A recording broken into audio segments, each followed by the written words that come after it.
आइए सुनिए, देखिए, समझिए सनातन सत्य। जैसी दृष्टि वैसी सृष्टि, दृष्टि विज्ञान। कुदरत, कुदरती रचना एवं कुदरत के कानून से शाश्वत सुख की प्राप्ति। जोधपुर के परम पूज्य महात्मा उपासक प्रोफेसर डॉक्टर सोहन राज तातेड़ के निर्देशन में सनातन सत्य। जैसी दृष्टि वैसी सृष्टि, दृष्टि विज्ञान।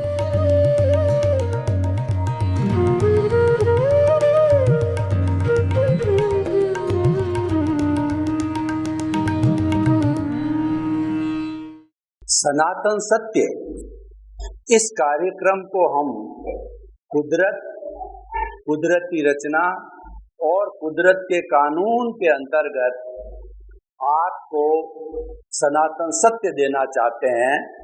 हम सनातन सत्य क्यों देना चाहते हैं? ताकि कि आपको शाश्वत सुख की प्राप्ति हो, परमानेंट सुख मिले, ऐसा सुख मिले कि जिसके बाद के अंदर किसी तरह का दुख नहीं आए। इसीलिए हमने ये सनातन सत्य कार्यक्रम प्रारंभ किया है और इस कार्यक्रम को हम प्रतिदिन नए नए एपिसोड्स, नए नए विषय, नए नए चिंतन के माध्यम से प्रस्तुत करते हैं। तो आज का हमारा बहुत ही सुंदर विषय है चार्ज डिस्चार्ज।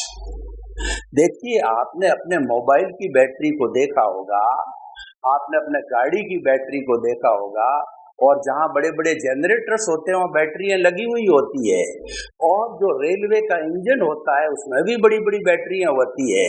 हमारे घर में लाइट का अल्टरनेट अरेंजमेंट होता है, उसमें भी बैटरी होती है। उस बैटरी के अंदर चार्ज और डिस्चार्ज होता है, और हर डीसी करंट के अंदर बैटरी के अंदर एक पॉजिटिव होता है, एक नेगेटिव होता है। दोनों जुड़े रहते हैं जब करंट पैदा होती है और वो बैटरी चार्ज होती है। बैटरी चार्ज होने का मतलब है उसके भीतर केमिकल एनालिसिस होकर के और जो उसमें एक एनर्जी स्टोर हो जाती है। एनर्जी के स्टोर होने को हम चार्ज कहते हैं।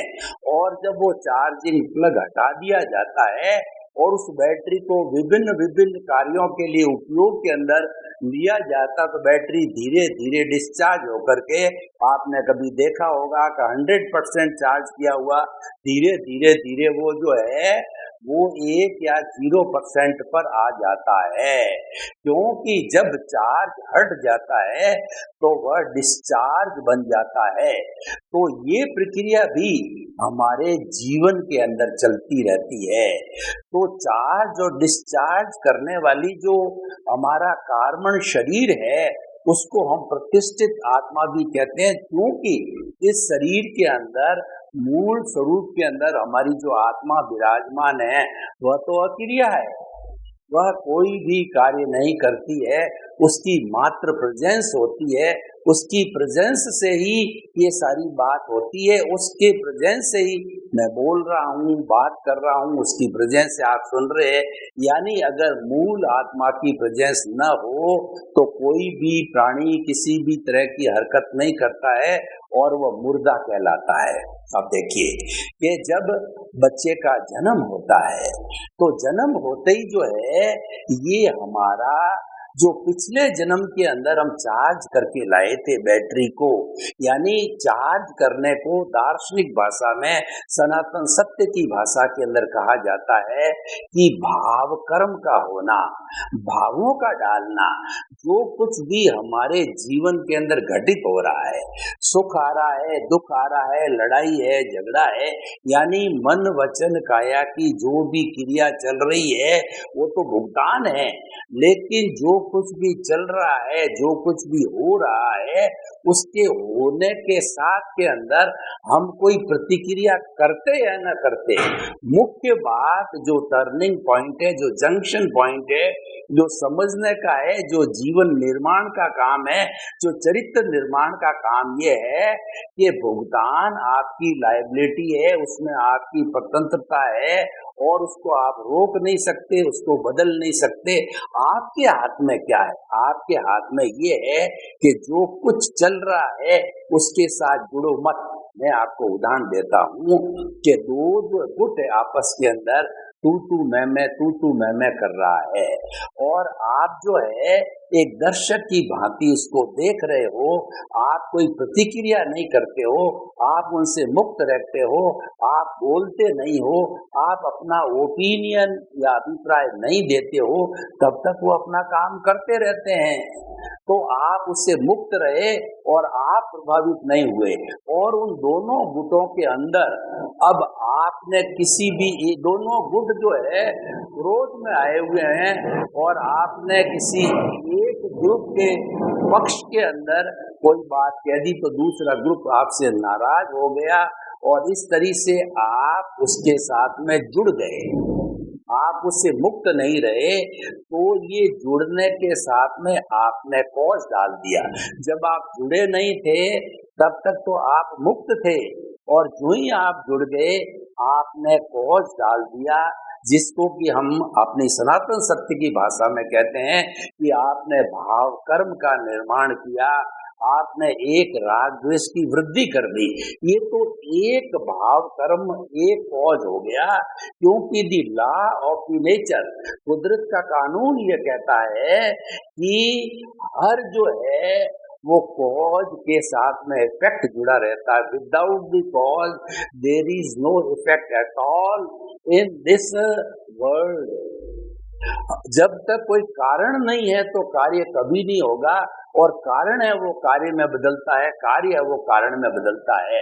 तो इस तरीके से आपने एक भाव डाला, एक कॉज हुआ, और बहुत से कॉजेज डालने पर बंच कॉज करके कॉजल बॉडी उस पिछले जन्म की आपने पूर्व जन्म की एक कॉजल बॉडी बनाई, वह कार्बन शरीर है। और हर प्राणी का आयुष्य फिक्स होता है, वो पूर्व जन्म में ही बंधन कर लेता है। तो जब वो आयुष्य संपन्न हो जाता है और नया जन्म लेता है प्राणी, तो वो जितनी भी कॉजल बॉडी, जितने भी भाव कर्म है, वो नेक्स्ट बर्थ में जाकर के वो उदय और प्रारब्ध के अंदर बदल जाते हैं। और हम गीता की भाषा में बात करें कि उन्होंने पूर्व भव के अंदर जो है उन कर्मों को संचित किया था, और वो कर्म संचित होते हैं जब पकने लग जाते हैं, और जब संचित कर्म पक जाते हैं तो नेक्स्ट बर्थ में जाकर के वो ही पके हुए कर्म है, कर्म फल देते हैं, जिनको कि हम जो है प्रारब्ध और उदय कहते हैं। वह हमारे सनातन सत्य की भाषा के अंदर डिस्चार्ज कहलाता है। चार्ज पूर्व जन्म में किया आपने, वो सारा का सारा एज इट इज बैटरी के डिस्चार्ज की तरह इस जन्म के अंदर सारा डिस्चार्ज चलता रहता है। तो यही प्रतिष्ठित सारा पुरुषार्थ, जितना भी हमारे जीवन के अंदर पुरुषार्थ होता है, जो है सनातन सत्य की भाषा में एक रिलेटिव पुरुषार्थ होता है, एक रियल पुरुषार्थ होता है, लेकिन ये सारा पुरुषार्थ करने वाली प्रतिष्ठित आत्मा है। पूर्व जन्म के अंदर ये प्रतिष्ठित आत्मा जो है, जो पहले जो है चार्ज प्रतिष्ठित आत्मा थी, और ये नया जन्म होते ही वर्तमान जन्म के अंदर वो डिस्चार्ज प्रतिष्ठित आत्मा होती है। और वो इस डिस्चार्ज की जो बैटरी है मन वचन काया की, वह खुलती रहती है, और उसके अकॉर्डिंगली जो स्टोरेज है, जो संचित किया हुआ संचित कर्म है, जो हमारे उदय और प्रारब्ध के अंदर बदल जाता है, वो हमको सुख दुख की कर्म फल के अनुरूप जो है अनुभूति कराता रहता है। तो ये चार्ज और डिस्चार्ज जो है हमने अच्छी तरह से समझा, तो हमें क्या करना है? मुख्य बात ये है कि हमने ये चार्ज डिस्चार्ज का जो है एपिसोड आज क्यों रखा, कि इसके माध्यम से हम आपको कुदरती रचना और कुदरत का कानून, लॉ ऑफ द नेचर बताना चाहते हैं। कि लॉ ऑफ द नेचर क्या है, कि जैसा चार्ज करके आओगे एग्जैक्टली वैसा ही डिस्चार्ज मिलेगा। जैसा आप पेपर पूर्व जन्म में दे के आओगे, इस जन्म में उसके अकॉर्डिंगली जो है आपको परिणाम मिलेगा, आपको रिजल्ट मिलेगा। जैसा बीज पूर्व जन्म में बो के आओगे वैसा का वैसा ही आपको जो है फल इस जन्म में मिलेगा। तो लॉ ऑफ द नेचर क्या है कि as you will sow so will you reap, जैसी करनी वैसी भरनी। सुख दिए सुख होत है और दुख दिए दुख होत। To the every action there is equal and opposite reaction is the law of the nature. तो वो एज इट इज पुनरावृत्ति होती है और उसके अकॉर्डिंगली हमको सुख दुख की अनुभूति होती है। तो अब हमें करना क्या है, ये आपको क्यों बताया जा रहा है? ये इसीलिए बताया जाता है कि ये चार्ज और डिस्चार्ज तो एक नॉर्मल प्रक्रिया है। ये सामान्य व्यक्ति सामान्य हर प्राणी करता है, लेकिन आपको विशेष क्या करना है? देखिए, हम आपको हमारा जो लॉ ऑफ द नेचर क्या कहता है कि जो जीवन है उसमें श्रेष्ठ जीवन मनुष्य जीवन है, क्योंकि मनुष्य जो है फुल्ली डेवलप्ड प्राणी है, वो पंचेंद्रिय है और उसके पास में डेवलप्ड मन है, चित्त है, बुद्धि है, आत्मा है, सब कुछ डेवलप्ड है। और वह अगर उद्देश्य बनाता है कि मुझे तो शाश्वत सुख की प्राप्ति करनी है, मुझे परमानेंट सुख की अनुभूति करनी है, परमानेंट सुख को प्राप्त करना है, क्योंकि वह ऐसा सुख होता है उसके बाद कभी दुख नहीं आता। हम तो अपने इस वर्तमान जीवन के अंदर सुख और दुख के पलड़े के अंदर झूलते रहते हैं। कैसे झूलते रहते हैं? क्योंकि ये उदय और प्रारब्ध के अधीन है। तो जब हमारा पुण्योदय होता है तो हमें संबंध, साधन, धन, वैभव और पद प्रतिष्ठा सब अच्छे से अच्छे मिलते हैं। लेकिन इसी जन्म के अंदर हमारा पुण्योदय जब समाप्त हुआ और पापोदय प्रारंभ हुआ, क्योंकि हमने पुण्य और पाप के कौश डाले थे, तो पापोदय होने पर जो है हमारी इंसल्ट होती है।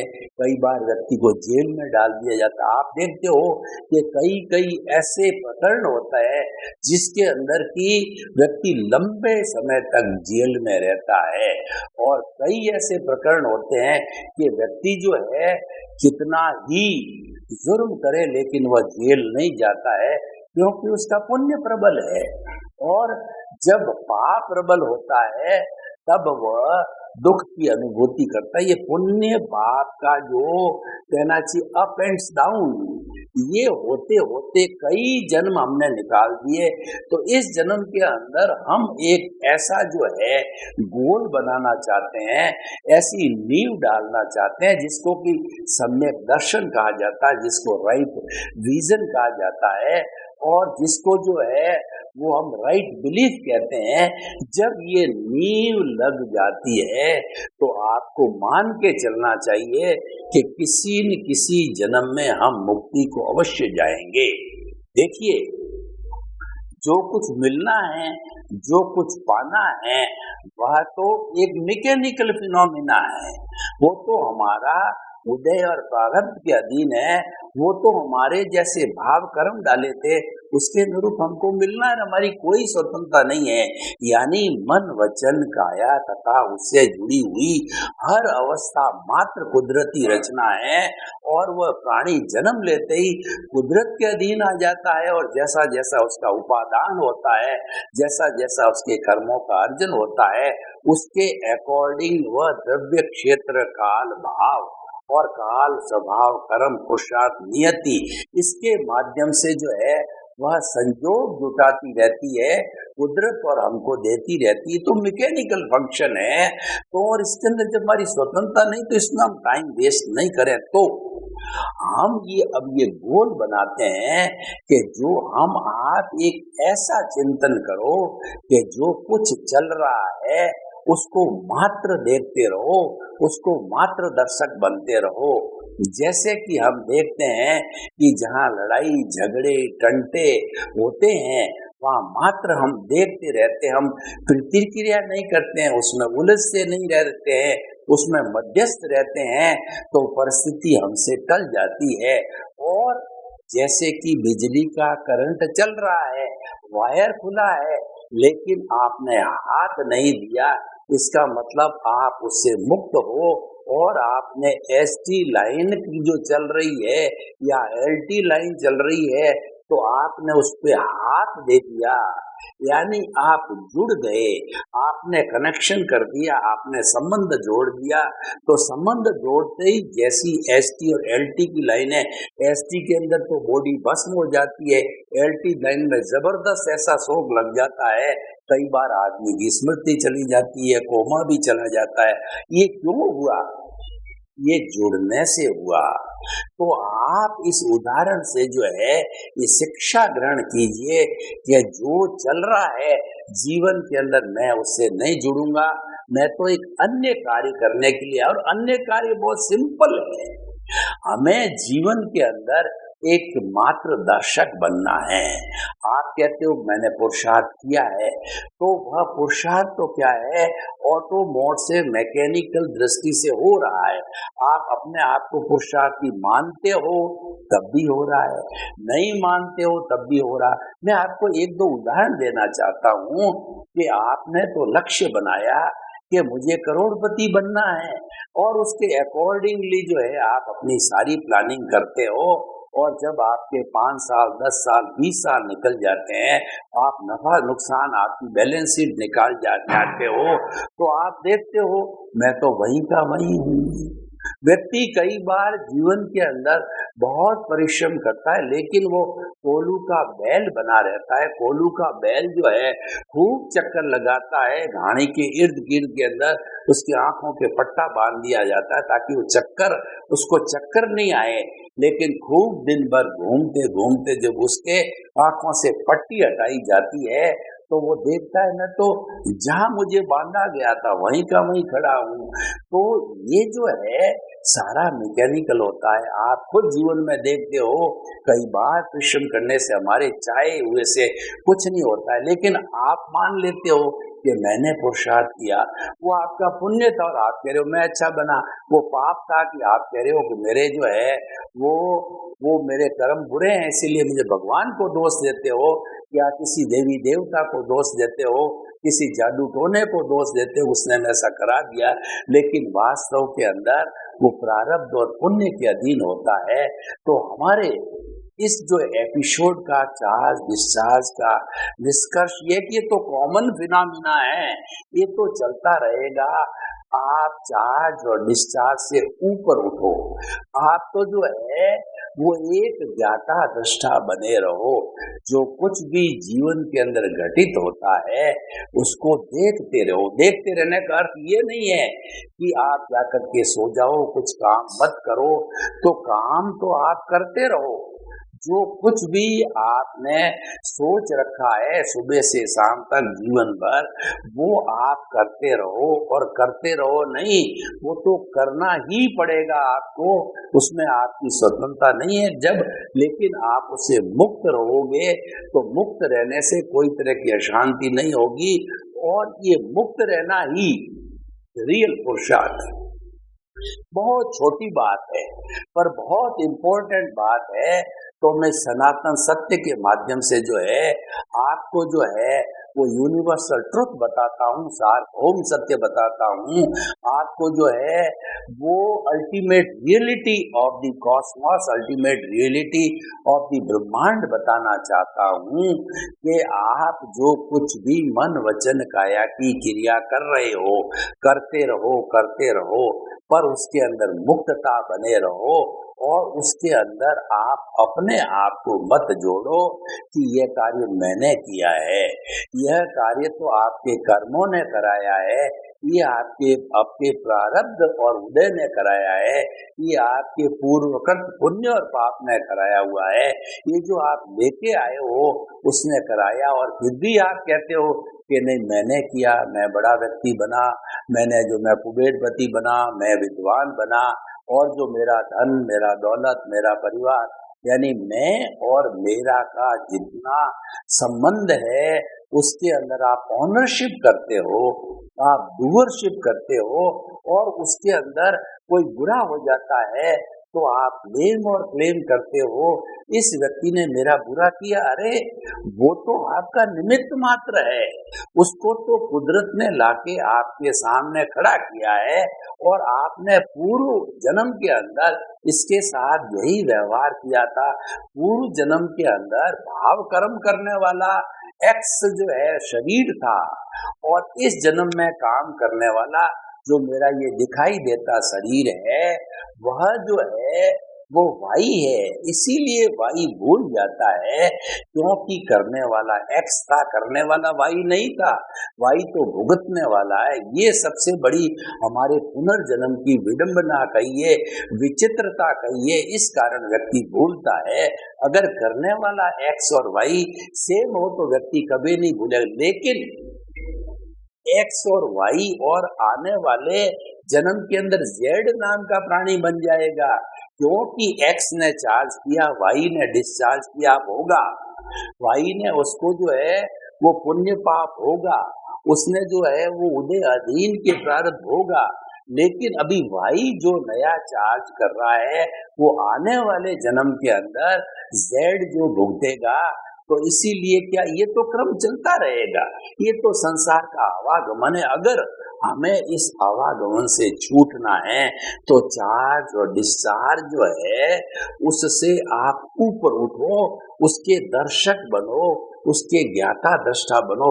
बड़ी सिंपल बात है, उसको देखना सीखो, उसके साथ में मुक्तता रखो, उसके साथ कनेक्शन मत करो, उसके साथ संबंध मत करो। देखिए एक दुर्जन व्यक्ति हमारे सामने आकर के खड़ा हो जाता है और हमको गाली गलौज करता है, हमारे साथ में तू मैं करता है और अगर बोले नहीं तो हमको मारपीट भी कर सकता। वो चाहता कि ये बोले लेकिन हम चुप रहे, वो बोलता रहा तो चुप रहने की स्थिति में बोलता बोलता थक जाएगा।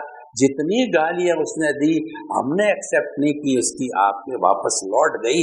वह व्यक्ति वो परेशान होकर के चला जाएगा कि ये तो ऐसा व्यक्ति है कि कुछ बोलता ही नहीं है। तो ये एक ऐसा सच्चा उदाहरण है। हमें जो चल रहा है उसके साथ मुक्त रहना है, उसके मुक्त रहने से जो है हम मुक्ति को जाने जाएंगे। और मुक्त रहने के साथ में हमको चिंतन करना है कि मन वचन काया से जुड़ी हुई हर अवस्था मात्र कुदरती रचना है और मैं तो इससे अलग मुक्त आत्मा हूँ। तो अब हमारा जो विषय है वो कर्मों का चार्ज होना और कर्मों का डिस्चार्ज होना। हमारी शुद्ध स्वरूप जो आत्मा है, जो शरीर के अंदर भूत भविष्य वर्तमान में हमेशा हाजिर रहती है और वो शुद्ध रूप में ही है, वो मुक्ति की अवस्था में ही है, वो अक्रिया है, वो अशरीरी है, वो कुछ नहीं करती, केवल उसकी प्रेजेंस है। उसकी प्रेजेंस है तो हम हैं, उसकी प्रेजेंस नहीं है तो हम मुर्दे हैं। तो इसीलिए जो है वो जो चार्ज डिस्चार्ज करने वाला वो प्रतिष्ठित आत्मा है और चार्ज डिस्चार्ज करने वाली जो फैक्ट्री है वो अंतःकरण है। वो मन बुद्धि चित्त और अहंकार के द्वारा जो है वो बना हुआ अंतःकरण है। ये प्रोसेसिंग फैक्ट्री है चार्ज करने की के और होता है चार्ज सारा भावों के द्वारा चार्ज होता है। और भाव जो है हमारी आत्मा की शक्ति है, वो लब्धि वीर्य है, उस पे जो है वो जड़ के या कुदरत के कानून लागू नहीं होते हैं, वो स्वतंत्र है। क्योंकि जो शरीर है ये तो जड़ है और इस पर कुदरत का कानून लागू होता है, इसके ऊपर पूर्वकृत कर्मों का वो जो मतलब इस पर डिस्चार्ज है। ये सारा जो शरीर है वो डिस्चार्ज के रूप में होता है और चार्ज होती है वही प्रतिष्ठित आत्मा जो अभी डिस्चार्ज हो रही है, वो पूर्व जन्म में चार्ज करके जो वही प्रतिष्ठित आत्मा इस जन्म में चार्ज होगी, आने वाले समय में डिस्चार्ज होगी। तो चार्ज जो होता है हमारा सारा भावों के द्वारा होता है और भावों का सीधा संबंध हमारी आत्मा से होता है। उसमें हम स्वतंत्र हैं कि अशुभ भाव डालें कि शुभ डालें या शुद्ध डालें, तीनों तरह के भाव होते हैं। तो अब मुख्य रूप से टर्निंग पॉइंट ऐसा है, यहाँ हमें ध्यान रखना है, इस पर सारा फोकस करना है कि हम अशुभ भाव न डालें, अशुभ चिंतन न करें और पूर्वकृत कर्म जो डिस्चार्ज चल रहा है उसमें अशुभ भी है और शुभ भी है, वो चल रहा है, उसके साथ तन्मयाकार नहीं हो गए, उसके साथ नहीं जुड़े। जो ही हमने उसका स्पर्श किया तो ही हम राग द्वेष से संबंधित हो जाते हैं, और राग द्वेष से संबंधित होकर के और नए राग द्वेष के कॉजेज डाल देते हैं, तो उससे हम मुक्त रहेंगे। इसका मतलब राग द्वेष से मुक्त हो रहे हैं। जब राग द्वेष से मुक्त रहेंगे तो जो हमारे कॉजेज नहीं पड़ेंगे, और पड़ेंगे तो वो मुक्ति के कॉजेज पड़ेंगे। वो कॉजेज जो होगा, हमने जो आत्मा, वो ऐसी स्थिति कब आएगी जब मुक्तता की अनुभूति जो है, हम जीवात्मा से अंतरात्मा बन जाते हैं। ज्ञानी पुरुष या सदगुरु की कृपा से, हमारे पुण्योदय से हमको ज्ञान मिल जाता है, और हमारा अनंतानुबंधी कषाय है वह क्षीण हो जाता है, वो समाप्त कर दिया जाता है। तो नए कर्मों का बंध नहीं होता है। होता है, ऐसा मैं नहीं कहता हूँ बिल्कुल नहीं होता है, होता है, क्योंकि अभी हमारे जो है वो अप्रत्याख्यानी प्रत्याख्यानी संजलन जो है, दर्शन मौन की प्रकृतियां बाकी लोगों, लेकिन वो इतनी डाइल्यूट है कि वह जो है लकड़ी पर जो है रेखा खींचने के समान अप्रत्याख्यानी, और जो बालू रेत पर रेखा खींचने के समान प्रत्याख्यानी, और पानी में रेखा खींचने का संजलन इतनी डाइल्यूट है कि वो एज गुड एज डिस्चार्ज होती है। वो कोई कर्म बंधन करने का कारण नहीं है। कर्म बंधन का कारण है पत्थर पर लकीर, अनंत अनुबंध वो भस्मीभूत हो जाती है। तो फिर हमारे बर्फ की शिला की तरह तो पूर्व जन्म के जो कर्म है, जो किए हुए है, संग्रहित है, वो धीरे धीरे बर्फ की शिला पिघलती जैसे पिघलते रहते हैं, कुछ जन्मों में मुक्ति को प्राप्त हो जाते हैं। तो कहने का अर्थ ये है कि मन वचन काया से मुक्त, ऐसा मैं शुद्ध आत्मा हूँ। अगर हम ये चिंतन पकड़ लेते हैं और मन वचन काया तथा उससे जुड़ी हुई हर अवस्था मात्र कुदरती रचना, यानी वो कुदरत के अधीन है, उसमें आप स्वतंत्र, उसमें हाथ मत डालो। उसमें हाथ डालने में नुकसान है। वो तो 11 किलोवाट की जो है HT लाइन चल रही है, उसमें हाथ डाला तो आप चल जाओगे। कहने का अर्थ ये है कि अगर आप उससे मुक्त नहीं रहे और मन वचन काया से आप जुड़ गए, उसकी बातों के अंदर आ गए, तो क्या होगा कि आप राग द्वेष से जुड़ गए, और नए कॉजेज जो राग द्वेष के पढ़ने चालू होंगे, फिर वही संसार भटकाना चालू हो गया। तो हम जितना जितना इससे मुक्त रहेंगे, उतना उतना हम ज्ञाता दृष्टा बनेंगे, उतना उतना हम दृष्टि विज्ञान करेंगे, उतना उतना हम कुदरत के कानून से परिचित होंगे। और ये सारा कार्यक्रम सनातन सत्य के अंदर आता है। और सनातन सत्य की प्राप्ति जब हम कर लेते हैं, इसका मतलब ये है कि हमने शाश्वत सुख की नींव लगा दी है, हमने दर्शन को प्राप्त किया है, और हमने हमारी जो रॉन्ग बिलीफ को समाप्त करके राइट बिलीफ के रास्ते पर हम चले गए। हम विजन के ऊपर चले गए, राइट विजन के ऊपर चले गए।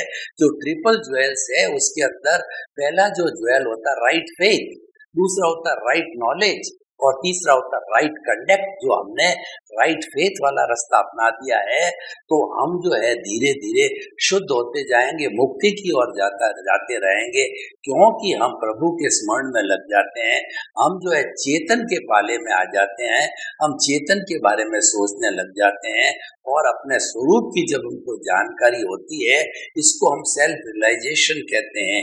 ये अनुभूति जब धीरे धीरे धीरे धीरे अनुभूति ये जागृति रहते रहते अनुभूति बढ़ती है, अनुभूति बढ़ते बढ़ते बढ़ते ये कुछ जन्मों में 360 डिग्री की हो जाती है। तब हमें केवल दर्शन होता है, केवल ज्ञान होकर के हम स्वयं मुक्ति को प्राप्त कर सकते हैं। तो आप सभी के प्रति मंगल भावना, शुभ कामना। सर्वे भवन्तु सुखिनः, सर्वे सन्तु निरामया। लोक के सब समस्त 84 लाख जीवा योनि प्राणियों का मंगल हो, सुख हो, शांति हो, आनंद हो, और वो स्नेह सनातन सत्य और कुदरती रचना, कुदरत के कानून को प्राप्त करके वो मुक्ति की और वो ब्लिस को प्राप्त हो, वो परमानेंट सुख को प्राप्त हो। आपके प्रति मंगल भाव।